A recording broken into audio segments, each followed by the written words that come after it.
Miramos a la geopolítica del petróleo como todos los viernes con Jaime Brito, presidente ejecutivo de Chemical Market Analytics. Jaime, ¿qué tal estás? Muy buenas.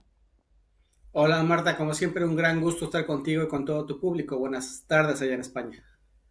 Muchísimas gracias por acompañarnos. Bueno, buenos días para ti, que por diferencia horaria efectivamente para ti es muchísimo más pronto que para nosotros. Jaime, ha sido una semana marcada en clave geopolítica por distintos frentes, pero si intentamos hacer una lectura desde el punto de vista del impacto en el mercado del crudo, desde luego tenemos que mirar por un lado al posible levantamiento de sanciones a Rusia dentro de un futuro en el que se produzcan unas negociaciones y una resolución del fin del conflicto en Ucrania. Pero por otro lado, hay una frase que se nos quedó grabada de Donald Trump ayer cuando hacía alusión al retorno del G8, ¿no? Es decir, al hecho de que Rusia pudiera reincorporarse al G7 y por tanto transformando ese foro político y económico de nuevo en el G8, que ya lo fue en su día, solo que Rusia fue expulsada de él debido a la anexión de Crimea en el año 2014. ¿Qué impacto podría tener esto en el mercado del crudo, en las relaciones de la geopolítica del petróleo en algunos de los países que forman parte de este grupo? Como comentas, Marta, tienes razón. Ha habido una gran cantidad de actividades, de menciones, de discursos en estas ya casi 4 semanas de la administración 2.0 de Trump. Y parece que el polvo ya se ha asentado en varios frentes después de que anunció diversas acciones, que los Estados Unidos iban a dejar el Acuerdo de París y muchos otros. Y específicamente, como mencionas, en esta semana se dieron esos comentarios en el sentido de que Rusia podría... el argumento que manejó es que si Rusia no hubiera abandonado el grupo de los 8 en el 2014, si no lo hubieran sacado cuando anexó Crimea en el 2014, entonces esta guerra con Ucrania en el 2022 nunca hubiera ocurrido. Entonces con ese argumento dice, bueno, pues para que ya podamos lograr paz y llegar a una nueva etapa más pacífica en el continente europeo, la solución es que se vuelva a anexar Rusia a este grupo. Que si lo analizamos en un contexto muy genérico, Marta, en realidad es un grupo, entre comillas, pues de reputación, están las economías más relevantes del mundo, no tiene una sede definitiva, no hay una agenda definitiva, son realmente reuniones anuales informales en donde se planean algunos temas, se acuerdan ciertas cosas, pero desde mi punto de vista yo creo que lo que más le gustaría o le serviría a Putin, al gobierno de Rusia, sería que primero que nada, tanto los Estados Unidos como la Unión Europea le levanten esas sanciones fuertes financieras, económicas, para que pudieran continuar a hacer transacciones nuevamente de su venta de petróleo, de gas, de petrolíferos, porque eso sí le tendría un beneficio directo. De forma más pragmática sería mucho más útil para Rusia eso que un regreso al G8. ¿Y cuál sería el impacto para el mercado? Pues Rusia le exportaba a la Unión Europea más o menos en números redondos unos 3,5 millones de barriles por día de energéticos, más de 2 millones de barriles por día de crudo, y al menos 1.2 millones de barriles por día de diésel, de componentes para turbocina, para gasolina y para otros energéticos.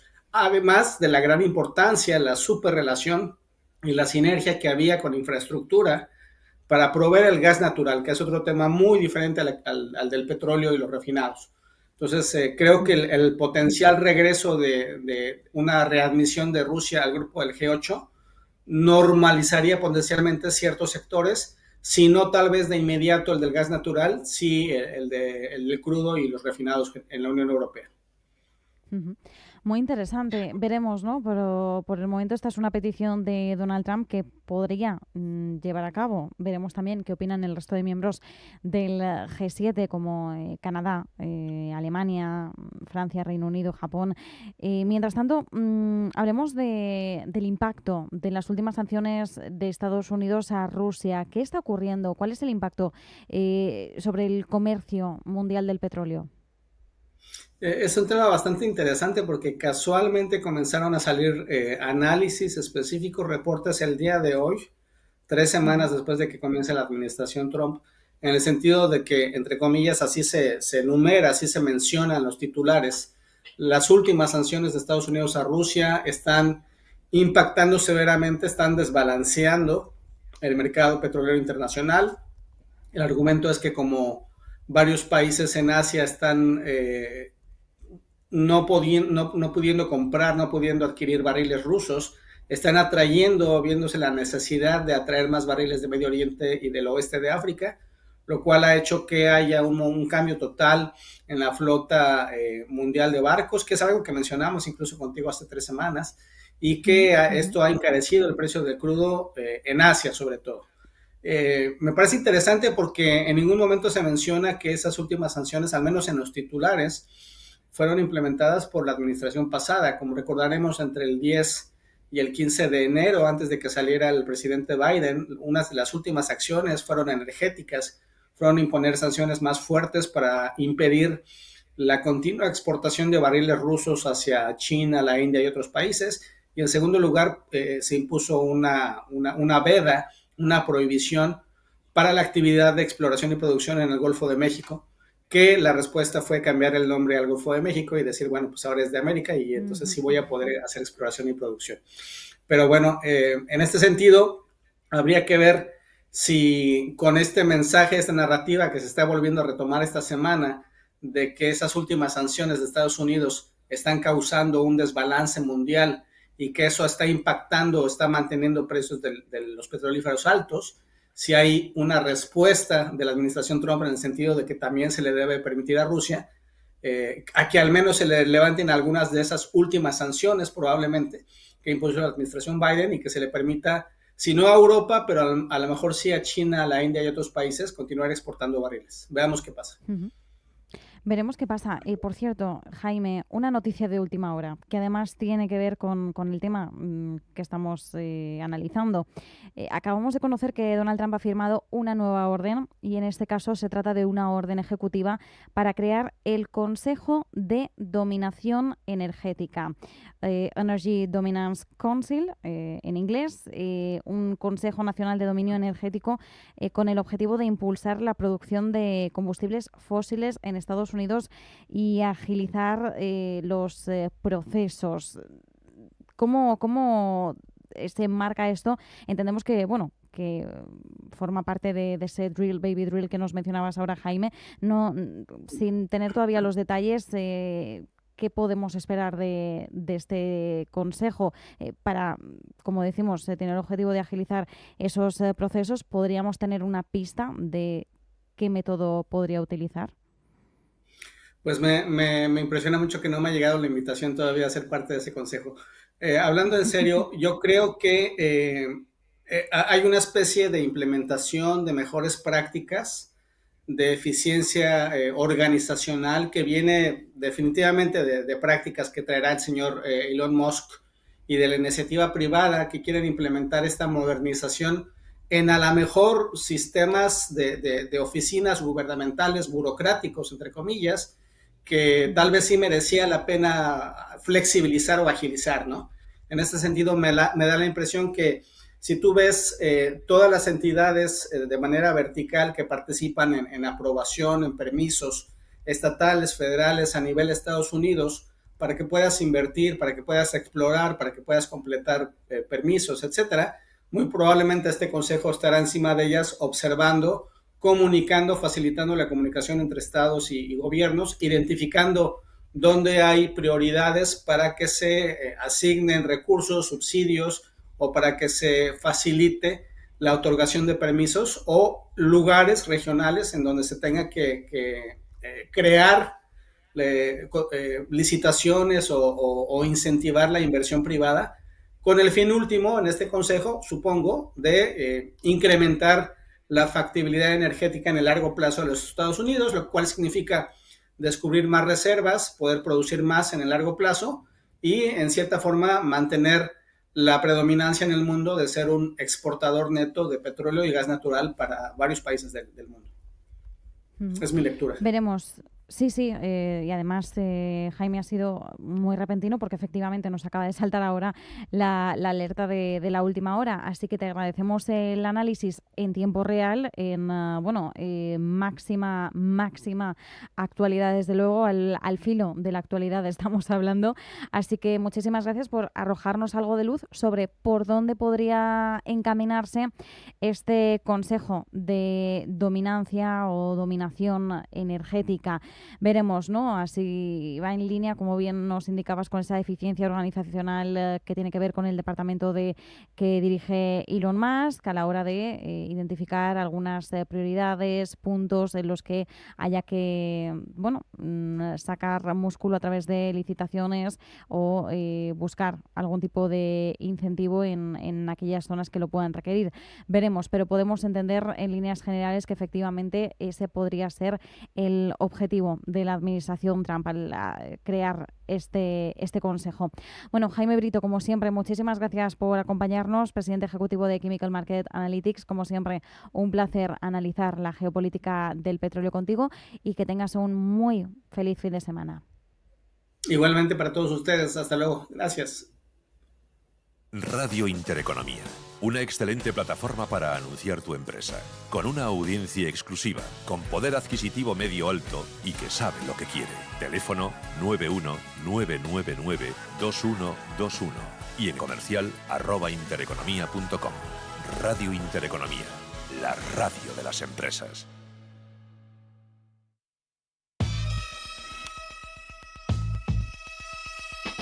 En la mira. Visión global.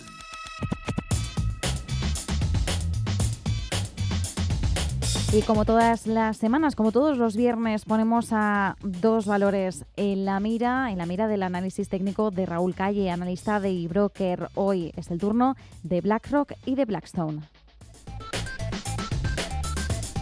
Hoy vamos a analizar dos empresas, dos entidades financieras muy conocidas dentro del mundo de la inversión, como son BlackRock y Blackstone. La primera muy conocida por ser la gestora de activos financieros más grande del mundo y sobre todo muy conocida por sus fondos y ETFs de gestión pasiva. Y en el caso de Blackstone, por ser una de las entidades financieras más conocidas de gestión, principalmente por la gestión inmobiliaria, tanto en Europa como en Estados Unidos. Entonces, vamos a analizar estas dos empresas y vamos a ver que los gráficos tienen determinadas características y vamos a analizarlos tanto en el largo plazo como luego en el corto plazo. Vamos a empezar por BlackRock. En el caso de BlackRock, lo que tenemos, vemos el gráfico que ya lo tenemos en pantalla. Lo analizamos más de largo plazo, incluso lo vemos que podemos verlo desde el año 2011, donde cotizaba en torno a los 103, 104 dólares en octubre de 2011 y realiza un movimiento alcista muy claro hasta febrero, que cuando ya en marzo de 2020 sucedió el tema de la pandemia, pues tiene una fuerte caída y desde ahí inicia un impulso alcista. Vamos a ampliar un poco más el gráfico. Comprobamos claramente que realiza unos mínimos de los últimos años en marzo de 2020, los 292 dólares. Vamos a sacar el rango de precios. Y desde esa zona y ese nivel de precios inicia una subida hasta los máximos históricos previos que ya han sido rebasados y una revalorización de casi un 200% hasta noviembre de 2021. En noviembre de 2021 hay un giro de vuelta, inicia una corrección bastante clara y lo que vemos en el gráfico, y que lo he dibujado con un rectángulo, lo que podemos ver en el gráfico, si lo acercamos un poco más, es que después de esta caída hay un movimiento de impulso, pero ese movimiento de impulso no tiene continuidad y se produce un movimiento lateral desde noviembre de 2022 hasta noviembre de 2023. Está un año en un rango lateral y ese rango lateral, si nos acercamos más en el medio y corto plazo, lo que vemos claramente es que se ha roto porque podemos dibujar una línea de tendencia alcista bastante clara desde octubre de 2023, que tiene una revalorización de más de un 60%, casi un 70% sobre los precios actuales. Entonces, ahora mismo el valor estaría inmerso en una estaría inmerso en una tendencia alcista y que podemos dibujar dentro de una línea de tendencia con máximos y mínimos crecientes en las velas, y el soporte lo podríamos establecer, bueno, y cotizando muy cercano a sus máximos históricos, y el soporte lo podríamos establecer en el entorno de los $935 de esta tendencia alcista que se inicia en octubre del año 2023. Vámonos ahora a Blackstone. En el caso de Blackstone también tenemos un gráfico de largo plazo. También empezamos en el año 2011-2012 y que estaba cotizando en el entorno de los $7-8. Inicia un movimiento alcista que aquí se ve matizado y suavizado porque lógicamente la amplitud del gráfico es bastante amplia, es bastante grande, perdón. Hace unos mínimos en marzo de 2020 y desde ahí, desde estos mínimos, inicia un giro de vuelta muy claro, con un movimiento alcista muy claro también, que le lleva desde los mínimos de marzo de 2020 hasta sus máximos históricos previos, que ya están rebasados, a una revalorización cercana a un 370%, hasta esos máximos históricos que decimos que, como decimos, son precios de noviembre de 2021, cuando registró los $132,45.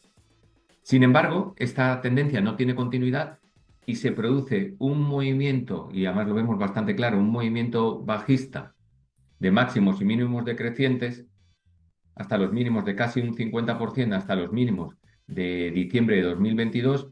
Posteriormente también tiene un movimiento lateral con impulsos que tienen continuidad, esos impulsos tienen continuidad, y podríamos dibujar, si lo acercamos en el más corto plazo, en el medio y corto plazo, lo que podríamos dibujar es que podríamos también retrasarlo un poco más y podríamos hacerlo también desde mayo de 2023, pero aquí claramente tiene una tendencia alcista más pronunciada, con una inclinación bastante más sana, con 2 puntos de soporte, o sea, 2 puntos de testeo que se convierten en puntos de soporte desde noviembre de 2023. Y desde noviembre de 2023 hasta ahora vemos que se ha revalorizado hasta los precios actuales casi un 90%, aunque sí que es cierto, aunque tengamos esta tendencia alcista de largo y medio plazo, sí que es cierto que desde que registró sus máximos históricos en noviembre de 2024, cuando alcanza los $199, está realizando una pequeña corrección, vamos, de casi un 20%, sí, en torno al 20%, está realizando una corrección de un 20%, pero sí que es cierto que viene de precios de una revalorización que, como hemos dicho antes, sobre los precios actuales, desde casi un 90%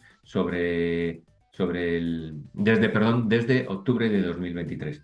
Entonces, actualmente el valor, como decimos, estaría en una tendencia alcista, pero para aquellos inversores de más corto plazo es cierto que desde los máximos históricos de noviembre de 2024 está realizando una corrección.